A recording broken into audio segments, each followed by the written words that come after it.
nouveau promu.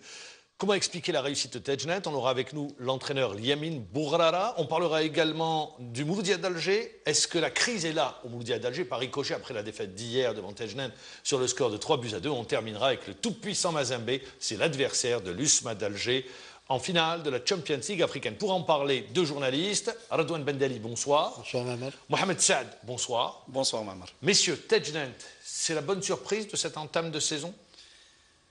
Bon, je ne crois pas que ce soit une surprise pour deux raisons. Pourquoi je dis surprise? Vous vous en doutez.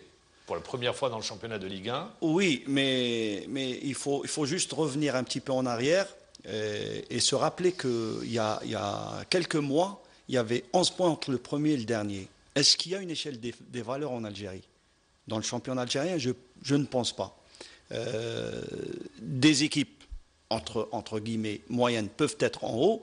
Des équipes à gros budget avec des effectifs riches peuvent être en bas. Mais cela n'enlève rien au mérite de cette équipe parce que ce qu'elle a et que les autres n'ont pas, c'est déjà la stabilité. Depuis 3 ans que Liamine Bourrara est à la tête de cette équipe. Et équipe. Liamine Bourrara, il faut pas l'oublier, c'est l'élève d'un certain Abdelhamid Dazaroual. Donc, un entraîneur qui n'a pas... avec son vécu... qui n'est pas reconnu à sa juste valeur. J'en profite pour... parler d'Azerouel. Oui, voilà. J'espère que Bourrara sera reconnu à sa juste valeur. Bourrara, il a le vécu et il a surtout la personnalité.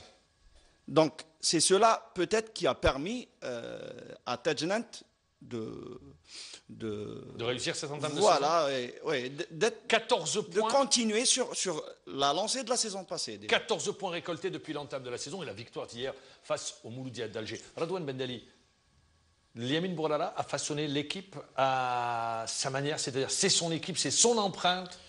Moi, je vais rajouter un peu à ce qu'a dit mon ami Mohamed Saad, c'est que cette équipe de Tejnet, ce club, est aussi monté la saison dernière en Ligue 2. Hein. Ah oui, c'est pour ça que j'ai dit 3 ans. Ils ont fait 3 paliers, 3 accessions successives. Ils ont fait 3 paliers en 2 saisons, pratiquement. Donc, Liamine Bourrara, lui, est le maître d'œuvre de cette performance, on peut le dire, c'est clair.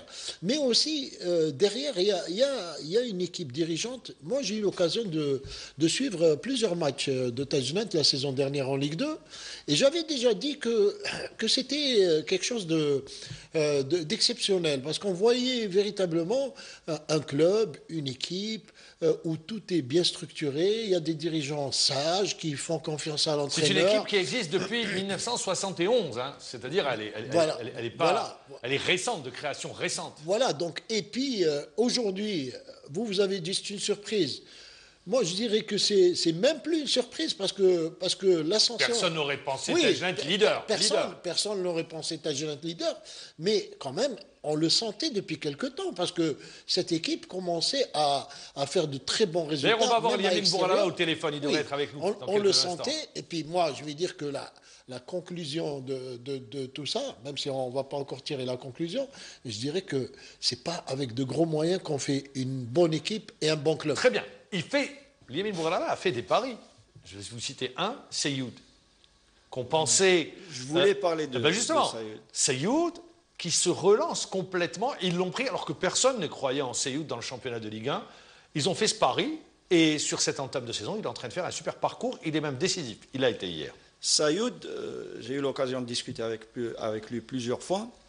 C'est un joueur bourré de talent, mais il a toujours manqué de la confiance de ses entraîneurs.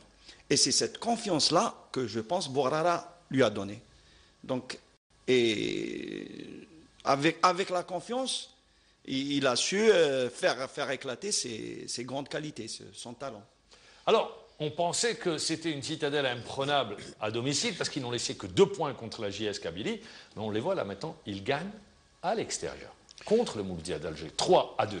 Ils gagnent à l'extérieur, je ne sais pas. J'ai pas les. Non, ils n'ont gagné aucun match à l'extérieur. Mais ils ont fait un match nul à l'extérieur, je pense. Très bien. Et donc, cette équipe de Tajnet joue justement très bien à l'extérieur. Et elle ne joue pas que sur la défensive. Moi, je les ai vus la saison dernière avec Hadjot à Hadjot. Eh bien, ils ont gagné ce match qui était très important pour eux parce que c'était un match qui allait les replacer dans parmi les trois de l'accession. Et ils ont gagné ce match en allant véritablement chercher la victoire. Ils ne sont pas venus pour se défendre, mais ils sont venus avec un système de jeu très, très rigide, en bloc défensif. Bien huilé, c'est bien huilé. Tout est Alors, bien il est avec nous, Liamine Bourrara. Bonsoir, Liamine Bourrara. Bonsoir, Mamar. Bonsoir, amis auditeurs. Et bonsoir à vos invités. Merci. Liamine Bourrara, leader après cette journée. Vous aurez signé dès demain si on vous avait dit que ça allait se passer comme ça. Non, Mamar, on ne s'attendait pas d'être leader, mais vu notre rendement, vu notre production du jeu, je crois qu'on mérite cette place, malgré c'est vrai. Les matchs s'enchaînent, les matchs sont difficiles, mais on gère match par match et je crois jusqu'à présent, alhamdoulilah, ça marche bien. Alors justement, Liamine Bourrara, le secret de la réussite de Tajnet, pour l'expliquer aux téléspectateurs, c'est quoi le secret? Wallah, chouf, Mamar, le secret, il n'y a pas de secret. C'est le travail. Et je crois n'importe quel entraîneur, un Algérien, et je dis bien un Algérien, les conditions de travail, les mêmes conditions de travail, je crois n'importe quel entraîneur en Algérie, je précise bien, les Algériens, ils peuvent faire des miracles. Alors, plein de modestie, Liamine Bourrara, je voudrais continuer avec vous. Vous avez pris un pari, on en parlait avec Mohamed Saad, de relancer un joueur comme Seyoud, par exemple. J'ai pas entendu, maman. Vous avez pris un pari, par exemple, vous avez recruté Seyoud durant l'intersaison, qui se relance complètement à Tajnet. Vous n'avez pas pris de risque? Non, j'ai pas pris de risque. Moi, j'ai un projet de travail avec le président. On a entamé ce projet depuis la division amateur. Donc, j'ai fait accéder ce club deux fois de suite. Et cette année, je crois, c'est la continuité. On confirme notre stabilité par les résultats réalisés jusqu'à présent. Le point fort de Tajnet, c'est l'équilibre d'équipe. C'est, si vous deviez l'expliquer, l'un des points forts. Allô? Le point fort de votre équipe, je ne sais pas si vous m'entendez. Bon, je crois le point fort de mon équipe, c'est le collectif, c'est le groupe, c'est la solidarité, c'est la hargne aussi. Et surtout, c'est la rigueur et la discipline tactique, surtout, j'insiste bien. Et j'ai des doublures. À chaque fois, un joueur qui ne marche pas, il n'entre pas à mon dispositif. Et le message passe bien entre moi et le joueur. Et je crois même l'environnement, c'est un environnement de travail. Les supporters aussi, donc à féliciter parce qu'ils nous laissent de travailler, nous laissent travailler. Et c'est ça, je crois, le secret de cette réussite. Le seul point noir, peut-être depuis le début de la saison, c'est le match contre la JS Kabylie où il y a eu des incidents. Oui, c'est les incidents qui sont arrivés justement après le refus de deuxième but de mon équipe contre la JSK. À partir de là, les supporters peut-être ils ont senti le hagra, ils ont senti que l'arbitre veut que le match termine avec un score un partout. Et je crois à partir de là, les supporters peut-être ils ont entré avec les supporters de la JSK. Et ce n'est pas les habitudes de nos supporters. Je crois il faut pas qu'ils m'engueulent en arabe, mais les supporters de Tajnet. Parce que c'est pas les habitudes, c'est des supporters hospitaliers. Donc ils s'accabent le nas, ils ihtarmou le nas. Je crois à partir de là, je lance un appel encore une fois à nos supporters de ne pas refaire ces Allez, dernière question. L'objectif, c'est terminé d'assurer le maintien. C'est ça l'objectif de Liamine Bourrara et des dirigeants? Non, l'objectif, c'est d'arracher le maximum de points dans la phase Aliadi. Surtout la phase retour, ça ne sera pas facile. Donc il y a des clubs qui mettent donc la mission va être صعيبة. Donc, toujours notre objectif de terminer avec le maximum de points, 25 à 26 points à la phase aller pour jouer la phase retour tranquille. Merci Liamine Bourrara d'avoir été avec nous en direct. 14 points récoltés depuis l'entame de la saison sur 21 points possibles. Il le dit, faire 24-25, c'est le maximum. C'est assurer le maintien en d'autres termes. Je ne peux pas m'empêcher de le comparer à Azarouel. C'est pratiquement le même discours. Il parle de tout le monde, sauf de lui-même. Plein de modestie et plein de sagesse. Donc la modestie et la sagesse lui dictent de ne pas pavoiser et d'attendre un peu. Parce qu'il a dit que certaines équipes n'ont pas encore commencé leur championnat. Il pense certainement à l'USMA qui a deux matchs en retard avec 12 points. Redouane Bendali, ça rehausse également la performance de Tejnent. L'année dernière, qui avait éliminé le Shabab Riyadi de Belouizdad en Coupe d'Algérie, c'était annonciateur. Oui, ça démontrait déjà que c'est une équipe qui joue sans complexe, quel que soit l'adversaire qu'il est en face. Aujourd'hui, il le démontre bien, hein, parce qu'il vient de jouer face à un Mouloudia quand même, qui n'est pas n'importe quelle équipe, qui joue dans son stade avec ses supporters, et ils ont joué sans complexe. Et regardez, ils sont revenus au score à 2 reprises, et ils ont réussi à marquer un but dans les dernières minutes. Ça démontre tout le potentiel psychologique qu'il y a dans cette équipe. Alors justement, merci. Ça nous donne également l'occasion d'enchaîner sur le Mouloudia d'Alger avant ce match contre la JS Kabylie. Une équipe du Mouloudia d'Alger qui perd à domicile, en proie au doute, un nouveau président qui arrive. Hier, cette défaite, est-ce qu'elle va encore accentuer la crise interne au Mouloudia d'Alger? Le problème au Mouloudia et dans tous les clubs qui ont beaucoup de supporters, c'est quand ils gagnent, on oublie tout, on parle de titre. Quand ils perdent, on insulte l'entraîneur, on demande à Correa Chris son départ et on réclame le retour d'autres entraîneurs. Reste à 11 points. Donc il ne faudrait pas, une fois pour toutes, tracer des objectifs et laisser... Mais l'objectif était clair en début d'année, c'est d'être sur le podium. Donc, il n'est pas perdu l'objectif. Ils voilà, ont 11 points. Donc ils sont pas loin du podium. Ils sont exactement à 3 points du podium, parce qu'ils étaient en compagnie de Tejnent. Donc je crois que... Oui, mais c'est des points laissés à domicile. Peut-être parce qu'en face, il y avait une bonne équipe. Pourquoi minimiser le mérite de Tejnent? Ils ont perdu face à 2 promus, hein, à Blida et Tejnent. Oui, bon, Blida, c'est une autre histoire. Mais Tejnent, ils ont gagné d'autres matchs contre des équipes importantes aussi. Pourquoi je parle de crise? On parle du départ, l'avenir d'Arthur Georges, bien sûr, l'avenir d'Arthur Georges n'est pas clair. Et puis du côté du Mouloudia d'Alger, justement, je reviens sur cette question à Redouane Bendali. Arthur Georges et Valdo qui prennent l'équipe la saison dernière. Sur la phase retour, ils terminent premier. Alors, la confiance est renouvelée, mais voilà, qu'en ce début d'année, tout le monde veut, ou disons, dans l'environnement immédiat du club, certains sont en train d'influer. Je dis certains parce que c'est très difficile à identifier, veulent le départ d'Arthur Georges. Oui, est-ce que ça ne pèse pas au bout d'un moment? Psychologiquement, après, ça devient récurrent, après, ça devient difficile, parce qu'en plus, il y a le problème Valdo qui ne peut pas être sur le banc. Alors, est-ce qu'on recrute un entraîneur qui reste dans les tribunes? Est-ce qu'on peut le garder?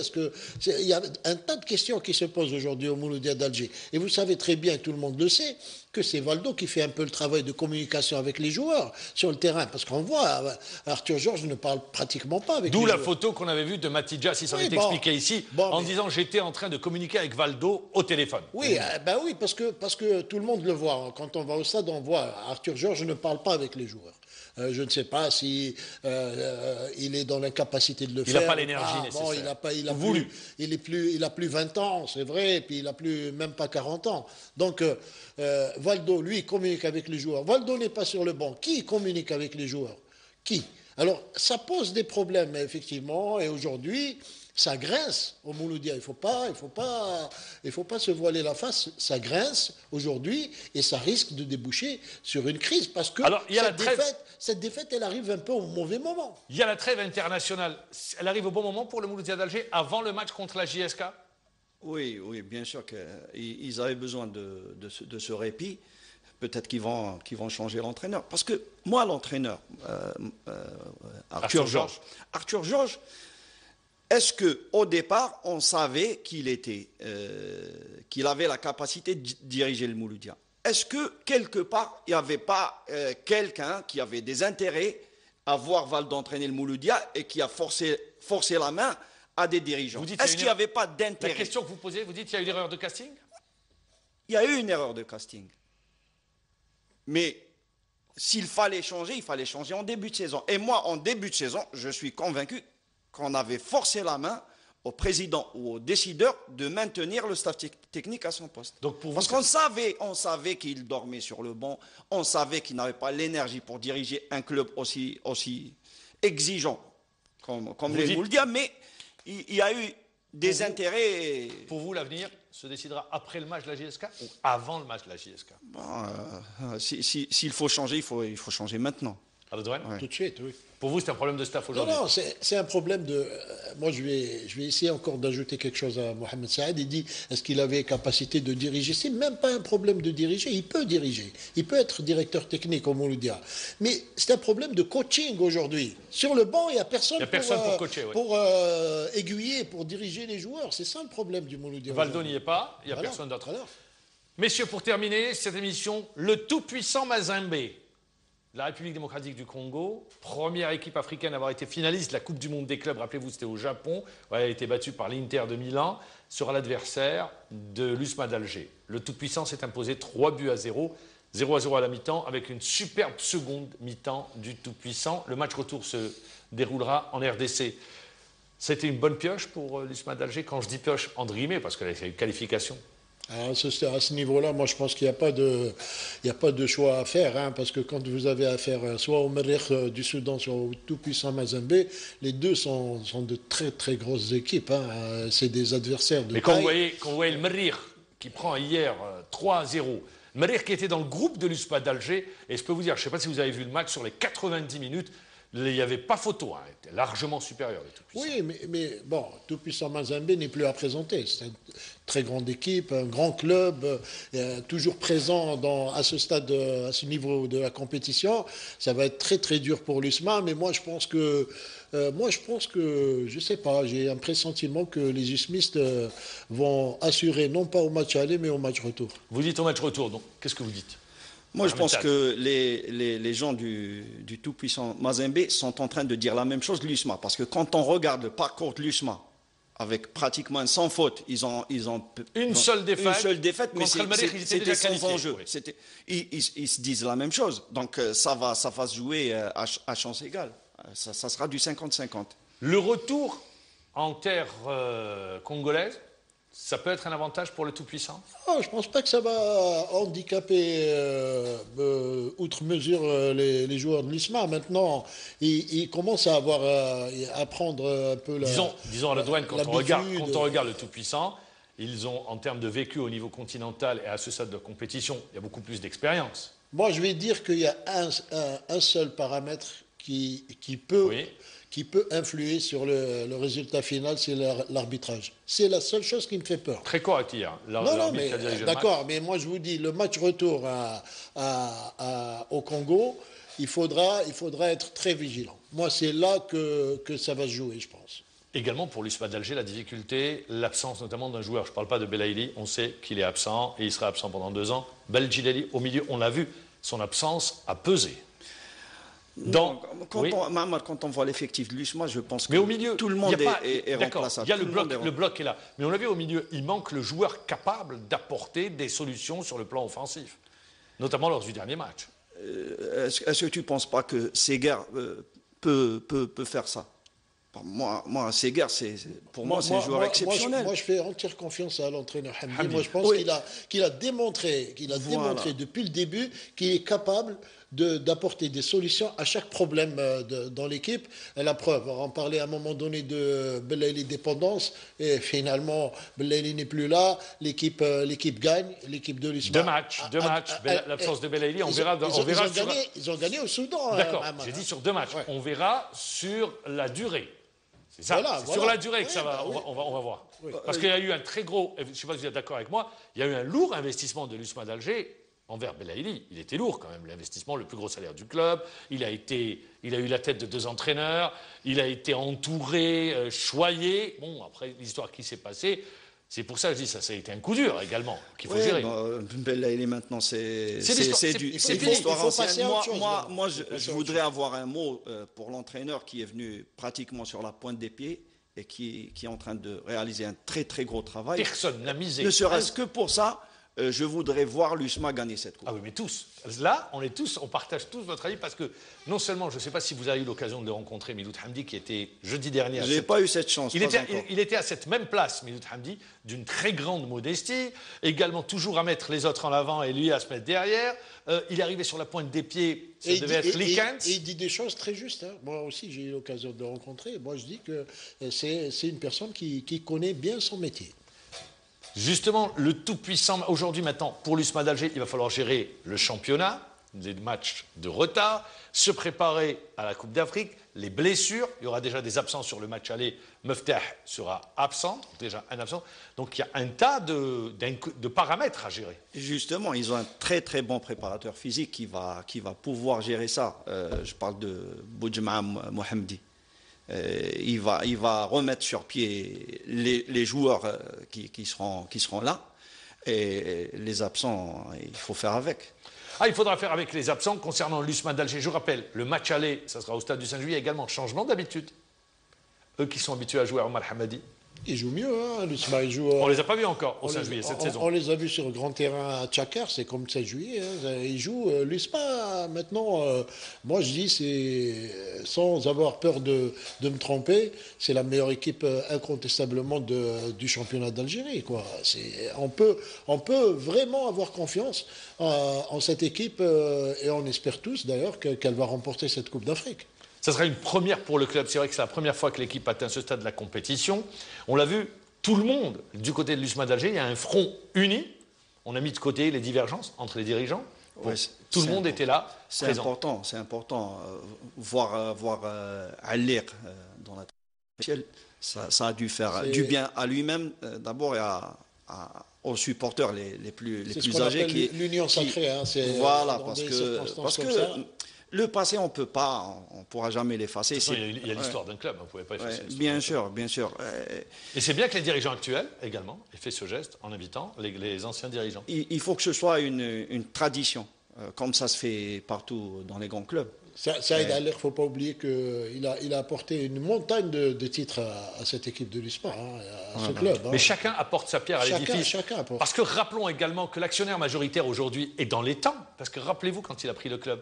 Il s'est dit 3 ans, 4 ans pour mettre le club, pour placer le club sur le toit de l'Afrique. Il est dans les temps. Il faut laisser le temps au temps, comme on dit. Non, ce qu'ils sont en train de faire, c'est magnifique aussi.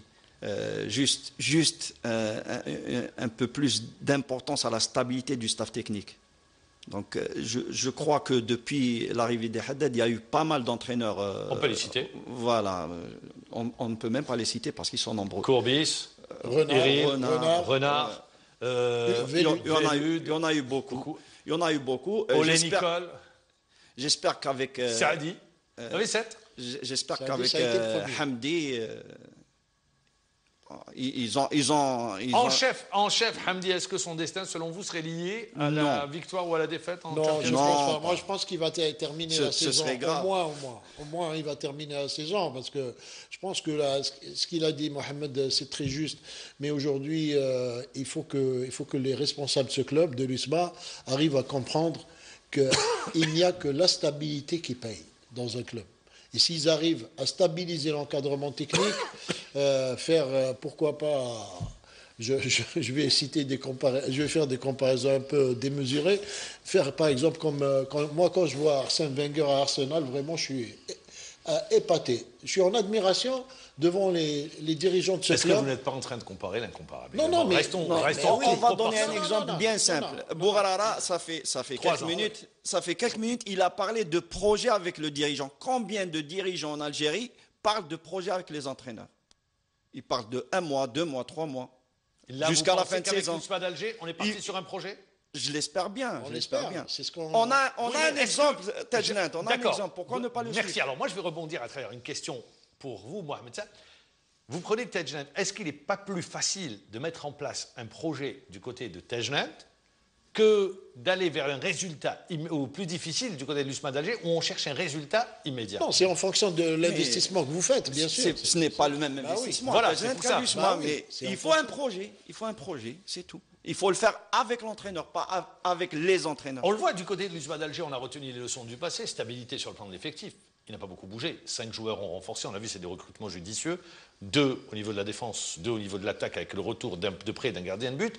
Un entraîneur qui arrive, mais on maintient tout autour, disons, les bases de ce qui était en place, on a renforcé.